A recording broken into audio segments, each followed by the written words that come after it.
The evil new Duke actually gets converted to become a hermit and go live off in a cave somewhere, uh, which is a very strange way to get rid of him. But it's very literally Deus ex machina. Uh, so maybe God from the forest instead of God from the machine. Um, but as you like it, has just a continual flow of scenes with just a handful of characters talking about very private things, out in the middle of the woods, basically. That's almost the entire play. And uh, one of the things that the space we have downstairs lends itself to is in the Round Theater. It's just it's a giant square space with plenty of room on both sides to stick a stage right in the middle of the thing and do some nice close in the round theater, which is something that you hardly ever see on campus.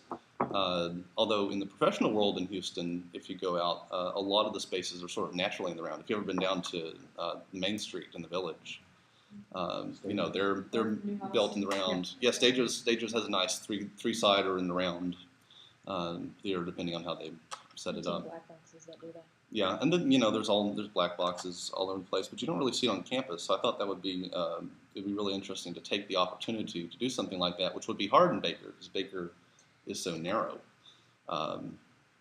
If you did that in Baker, you'd have more audience over here than over on the sides. So I thought As You Like It would take great advantage of the space that we have. And it's really really very funny comedy. It has a very interesting main character in Rosalind,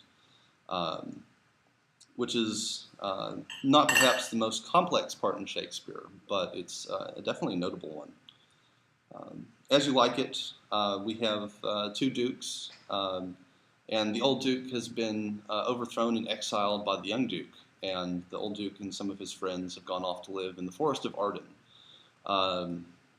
Which sort of leads them to gallivant about and hunt and drink and have fun. The new duke, meanwhile, is very suspicious of anyone connected with the old regime, including the daughter of the previous duke, who was really good friends with his daughter, so he's kept her around. But he has some misgivings about that because he's jealous of how popular she is with people.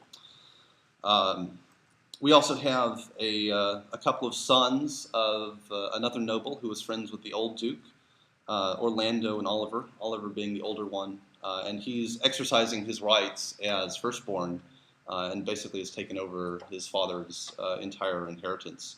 And the younger son Orlando, who opens the show, is not very happy about this, how he's just sort of being kept in the country by himself and not given any money.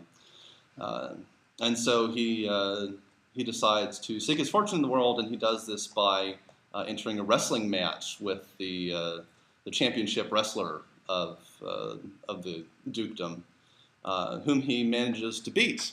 After this guy has dismembered several other challengers. So we have a wrestling match on stage in the second or third scene. And during this wrestling match, Rosalind, which is the daughter of the previous duke, sees this strapping young man and falls directly in love with him. When she tries to talk with him, he's completely dumbstruck. He can't say a word. And yet they both fall in love with each other, as is the wont of characters in plays like this. But since he's the son of a nobleman who's friendly with the old duke, he is sent for by the new duke, and instead of going to what may be his doom, he runs off, and in running off ends up in the forest of Arden.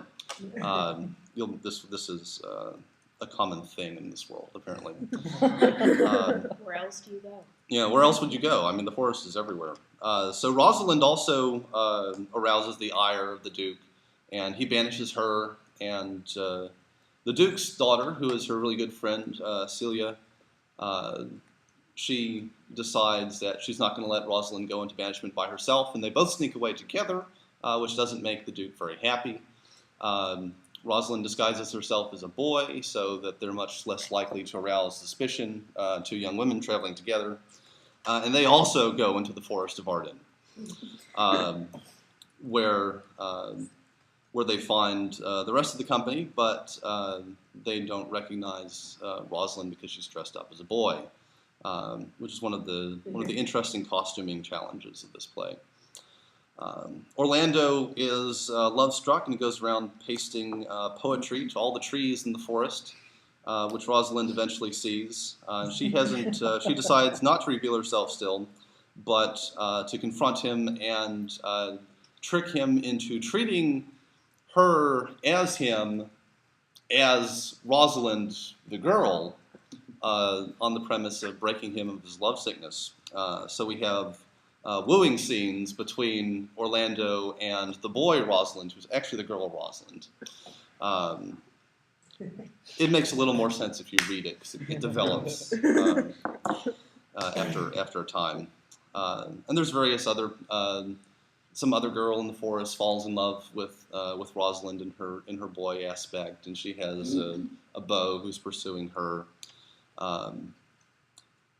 And eventually Oliver comes into the forest to find his brother because he's been ordered to do so by the Duke. In an offstage scene, Orlando saves him from being eaten by a lion. Yes, there are lions in the forest. He's rather forgiven by his brother, but Oliver falls in love with Celia, who happens to be around as he's saved. And they're to get married, and so since there's a marriage date, it makes sense that Rosalind will use this to resolve everything, and pretending that she's actually a magician in order to solve all these things, she goes and makes the girl who's pursuing her promise she'll marry the guy who's pursuing that girl if she doesn't want to marry Rosalind anymore, who is going by the name of Ganymede in her male aspect. And also that Orlando should marry Rosalind if she happens to show up. And so the appointed day comes, and all these folks show up, and Rosalind walks on stage, in a dress. And everything gets resolved, a nice little package, except, as I mentioned, the new Duke had raised an army, and he was coming to the woods to kill everyone. Yeah. But on his way into these magical woods, he encounters a religious hermit who speaks to him at length and converts him also into being a hermit. Probably they will not hermit together, but it's not addressed. So the army is turned back, the old Duke is restored, and everyone is properly coupled as they should be.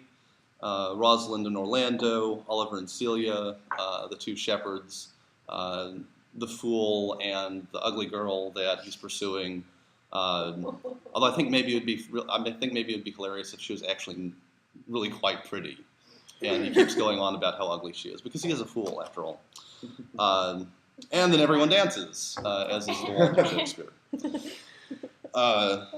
And so that's As You Like It. That's the play. Yeah. So it's really quite a fun show. It doesn't have it's not as verbally funny as some Shakespeare plays are. Comedy of Errors, for example, which was also on the short list, has a lot more sort of clever wordplay than As You Like It. As You Like It is fairly mature Shakespeare, whereas Comedy of Errors is very young Shakespeare, possibly his first play.